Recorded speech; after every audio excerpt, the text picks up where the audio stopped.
వందే జై తెలంగాణ.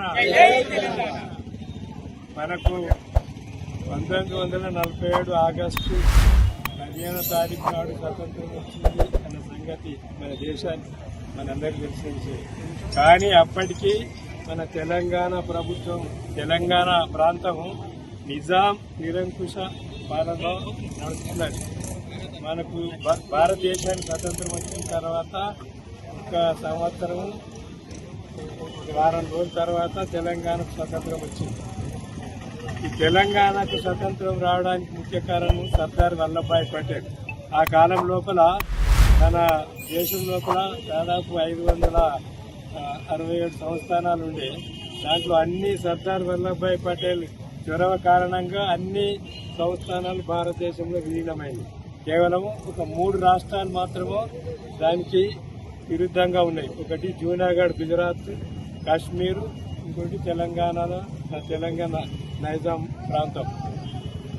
అయితే సర్దార్ వాళ్ళు బ్రిటిష్ వాళ్ళు పోయేటప్పుడు ఏం చెప్పిందంటే వాళ్ళ మనస్తత్వం ఏంటంటే విభజించు పాలించు, ఈ భారతదేశాన్ని ముక్కలు చేసుకోవాలన్న ఉద్దేశంతో 560 సంస్థానాలు మీరు ఇష్టం ఉంటే స్వతంత్రంగా ఉండవచ్చు, లేకపోతే పాకిస్తాన్లో కలవాలి, లేకపోతే భారతదేశంలో కలవాలి 3 ఆప్షన్స్ ఇచ్చింది. సర్దార్ వల్లభాయ్ పటేల్ చొరవ తీసుకొని అందరిని ఒప్పించి ఒక 3 తప్ప మిగతా అన్నింటినీ భారతదేశంలో విలీనం చేసింది. నైజాం నవాబు అందుకు ఒప్పుకోలేదు. నేను ఉంటే స్వతంత్రంగా ఉంటా, లేకపోతే పాకిస్తాన్లో కలుస్తా అంటాడు. ఎందుకంటే మేము ముస్లింలు కాబట్టి.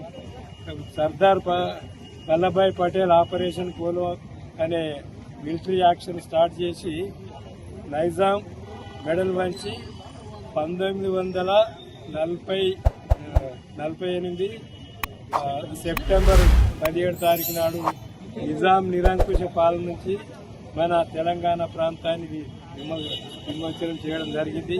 కొందరు ఈ ముస్లిం సంతుష్టికి అనుకోవడం తెలంగాణ విమోచనం ఎట్లయితుంది విలీనమని కొందరు అంటారు. కొందరేమో ఇంకా రకరకాల పేర్లు పెట్టి ఏమైనా కూడా నిజాం తన ఇష్టంతో కలవలేదు. అతన్ని ఓడించి మనం బలవంతంగా మన భారతదేశంలో కలుపుకున్నాం. కాబట్టి ఇది నిరభ్యంతరంగా ఈ తెలంగాణ విమోచనం. ఈ సందర్భంగా మీ అందరికీ ధన్యవాదాలు తెలియజేస్తూ భారత్ మాతాకి జై.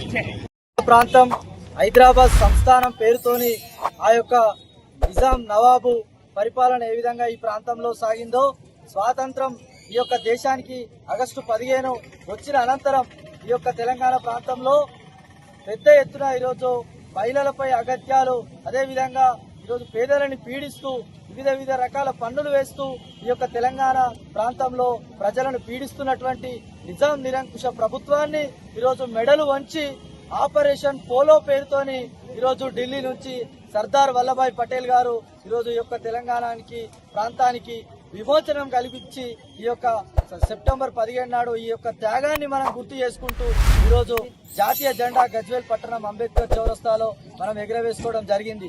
కానీ ఈరోజు గత ఉమ్మడి ఆంధ్రప్రదేశ్ లో కాంగ్రెస్ ప్రభుత్వం కొన్నేళ్లుగా పరిపాలిస్తున్న ఈ యొక్క తెలంగాణ ప్రాంతానికి సంబంధించినటువంటి ఈ యొక్క స్వాతంత్ర దినోత్సవమైనటువంటి ఈ యొక్క విమోచన దినోత్సవాన్ని గుర్తించడంలో కాంగ్రెస్ ప్రభుత్వం విఫలమైతే, అప్పటి కాంగ్రెస్ ను ప్రశ్నించినటువంటి గత తెలంగాణ ఏదైతే ఉద్యమ పార్టీ అని చెప్పుకునే టీఆర్ఎస్ పార్టీ కూడా 10 ఏళ్లు అధికారంలో ఉన్నా కూడా ఈ యొక్క విమోచన దినోత్సవాన్ని గుర్తించుకోవడం శోచనీయమని చెప్పి మేము భారతీయ జనతా పార్టీ పక్షాన తెలియజేస్తా ఉన్నాం.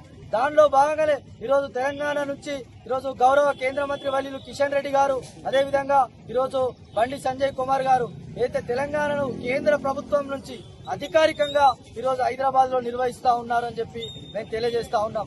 కర్ణాటకలో ఏదైతే హైదరాబాద్ సంస్థానికి కొంత ప్రాంతమైనటువంటి కర్ణాటకలో, అదేవిధంగా మహారాష్ట్రలో కూడా ఈ యొక్క ప్రాంతాలకు అక్కడ కొన్ని జిల్లాలు 3 జిల్లాలుగా ఉన్న ఈ ప్రాంతానికి కూడా అక్కడి ప్రభుత్వాలు విమోచన దినోత్సవం అధికారికంగా జరుపుతా ఉన్నా కూడా ఈ తెలంగాణ ప్రాంతంలో మేజర్ పార్ట్ అయినటువంటి తెలంగాణ హైదరాబాద్ సంస్థానంలో ప్రభుత్వాలు అధికారికంగా జరపకపోవడాన్ని మేము ఈరోజు తప్పుపడతా ఉన్నాం.